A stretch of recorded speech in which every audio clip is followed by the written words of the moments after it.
This is one take, NBA one take. With your NBA one take content,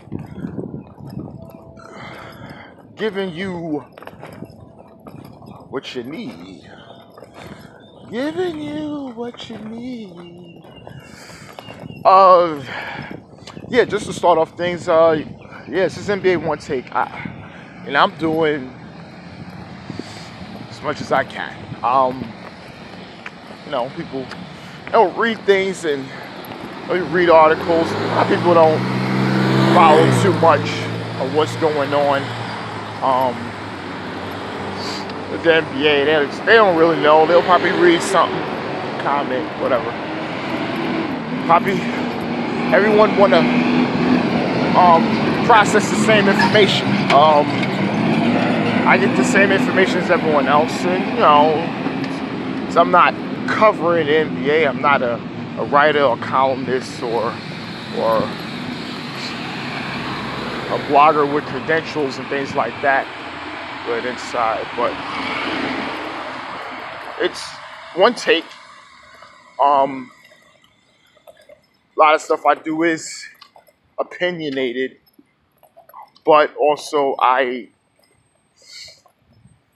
do get information, but I try to inform my viewers about certain things and snippets here and there. But just to get started, talk about CP3. He won a max deal, and right now, the Rockets did a wink-wink deal saying, listen, you know, you come here, we'll take care of you. And as they're winning,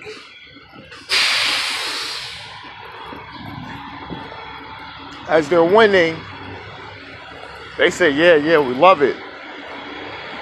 But after they lost the 7 games to the Warriors after being up 3-2 when Chris Paul went down, Maury and the owner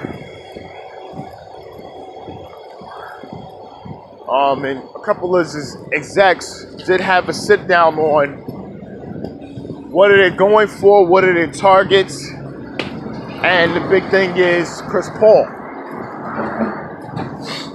Chris Paul is not shy about what he wants. He said if it was all about the money, he would have stayed with the Clippers. Never came to you guys. It's about winning, but it's also about getting what he deserves. And he feels he deserves a max deal. Now the Rockets were all about what they could do, flipping assets, and doing certain things. They can't do what they need to do because if you give Chris Paul a max and you try to bring in LeBron, as he said he was going to recruit, that's going to impede certain things on what you're trying to do this summer. And now they're saying there's a little tension there, but then it's not too much tension after the NBA awards show, I think. But there's dialogue. They're going back and forth, and they're talking. So you can just scratch that tension crap off, and they're going to come to a decision, see what's going to happen. But they're going to make a pitch for LeBron, and if not, there's going to be a pitch for Paul George. Yeah, they're going to go for Paul George as well. And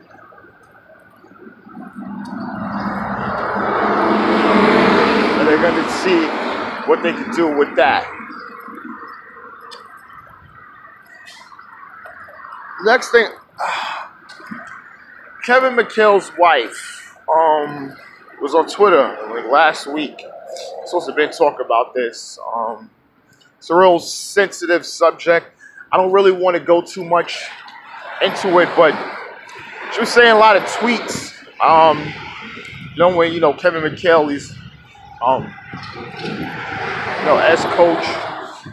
as coach of the Timberwolves and the Rockets and Hall of Fame with the Celtics, and also president of the Timberwolves when Garnett was there. So I've been saying a lot of tweets, little inappropriate things about what's going on at the border with the children. It's quite insensitive, and I think why I'm bringing this up, I think it actually could cost a man of ever getting a job or any kind of executive position. With that being said, it's almost like going back to the Colangelo thing. When your wife is doing certain things, can it jeopardize your husband's position in an organization or his position out there when maybe he wants to get back into a job in any capacity? And it can. Because what his wife was saying is very egregious. You look it up on Twitter, you say Kevin McHale's wife, you'll be able to see it. It's crazy. It's real crazy. It's a private account, but she's making the things public, and she's going back at a lot of people. People saying things, she's going back at them, and it's really crazy. It's like the woman Laura Ingraham, but it's really turned up.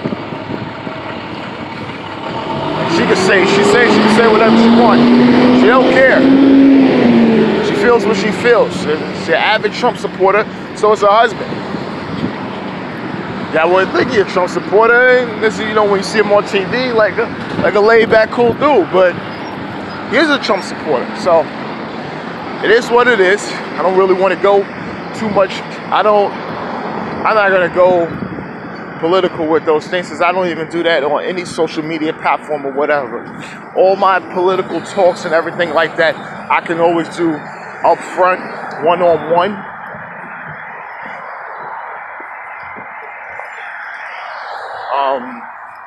Or just in any other setting, if we would talk like at a round table or anything like that, I'm always up for something like that. But I just don't do it over social media. I don't.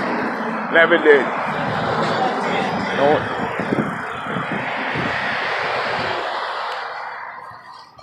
Some other rumors floating around. LeBron was in Miami, and I'm just Dan Le Batard show. It's a fun show, but people was talking about, listen, LeBron may want to come back to the Heat. If the Heat had more flexibility, I think LeBron would entertain the idea of going back. But they don't. O'Reilly and Mickey Harrison,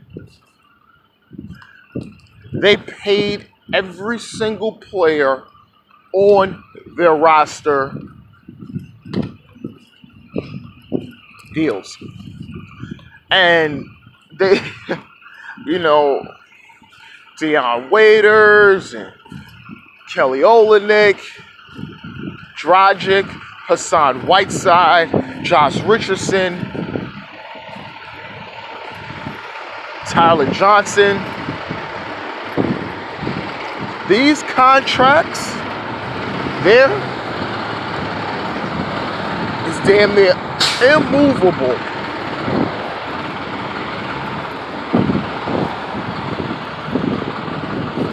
unless you attach some kind of, unless you try to attach something to it. And I don't even know what you're gonna get. And LeBron only could go there via trade. So I doubt that the Cavs will take back any one of these guys unless there's some kind of attachments involved. And the Cavs will play hardball. They rather LeBron leave than take bad contracts back because they already got bad contracts with Tristan Thompson and J.R. Smith. So that's out the door.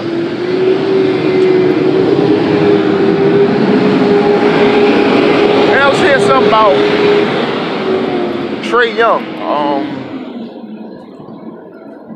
The kid, can he be like Steph Curry or Dame?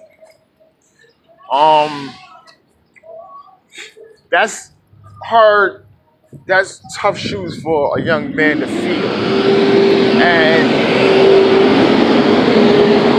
I don't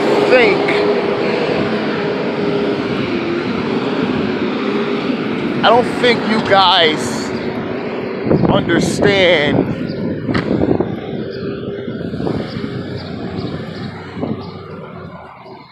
how good Trae Young could be, but to really say, listen, we're gonna compare him to Dame and Steph Curry is crazy. I don't like people comparing. I don't like comparisons too much. It's good for debate, but to put something like that on a rookie, he hasn't even played the summer league, And if they get rid of Schroeder, he's gonna be on the Hawks, and he'll have a lot of free range to make a lot of mistakes. Maybe he'll bring some more fans there. In Atlanta, they ain't have fans in a long time, man. Even the Joe Johnson years, he never did it. And Steve Smith and Mookie Blaylock and those guys, they couldn't bring guys there, and not since Dominique. So it's safe to see what happens with the young man. I just don't really want to talk too much about it. And what I hate is when I sometimes listen to sports shows, and I love Shannon Sharp, but sometimes when Shaq said what he did about LeBron should stay there, the first thing they did was go down Shaq's resume, not giving facts on the man, just saying all kinds of stuff. And oh God. Just trying to discredit him, saying, okay, yeah, in his 15th year, Shaq, you was nowhere to play LeBron James was. And,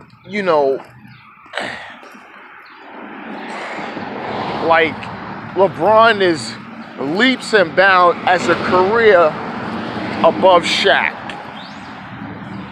No, it's not. When I say LeBron is a better player, had a better career than Shaq at this point, I could say yes, due to longevity and everything. But at Shaq's strength and his core powers, at Shaq's strength and his core, which I say is 2000 to 2003, any LeBron stretch in his career, can I say put up him against Shaq? If LeBron was ever inserted in the league at the time, would LeBron be the best player? No, he wouldn't. Shaquille O'Neal would be. Period. But LeBron's lasting, his lasting evolution is what propels him over certain people. Because of the consistency, the non-injuries, the constant advancement.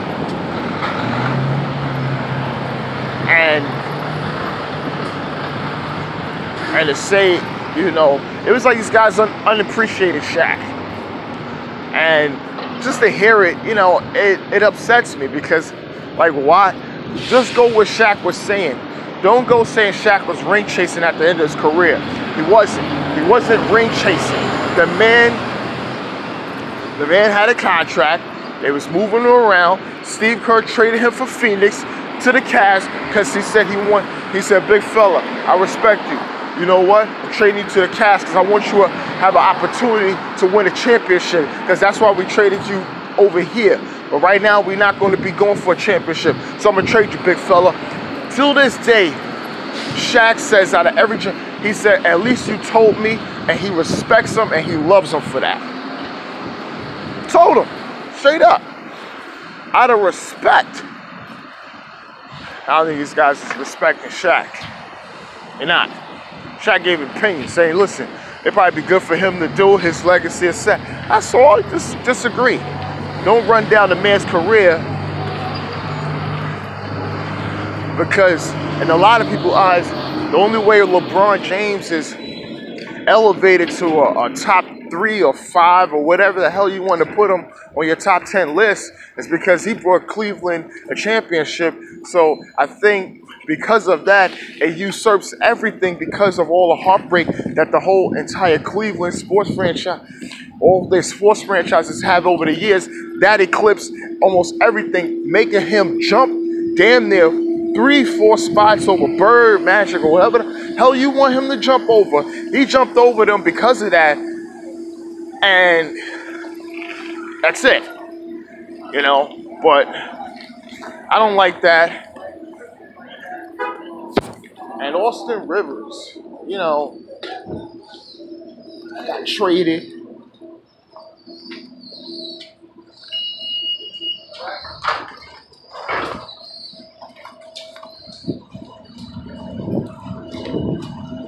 He got traded.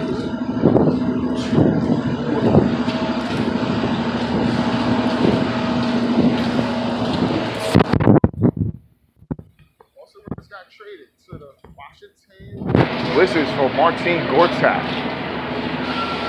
That's interesting. I don't know what. I know why the Clippers did it. See who they drafted. So he was on his way out the door. Milos. Looks like this guy's out the door. So we already see what they're trying to do. So we'll see.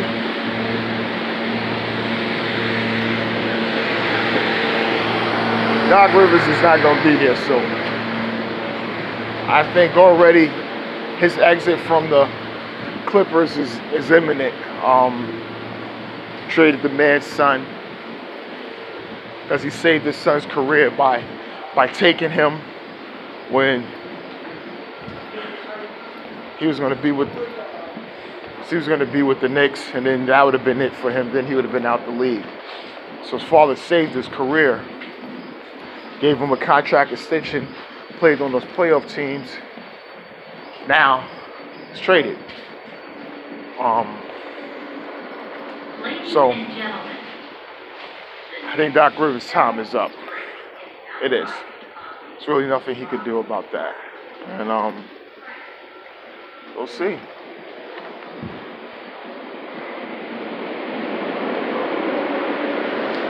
That's it.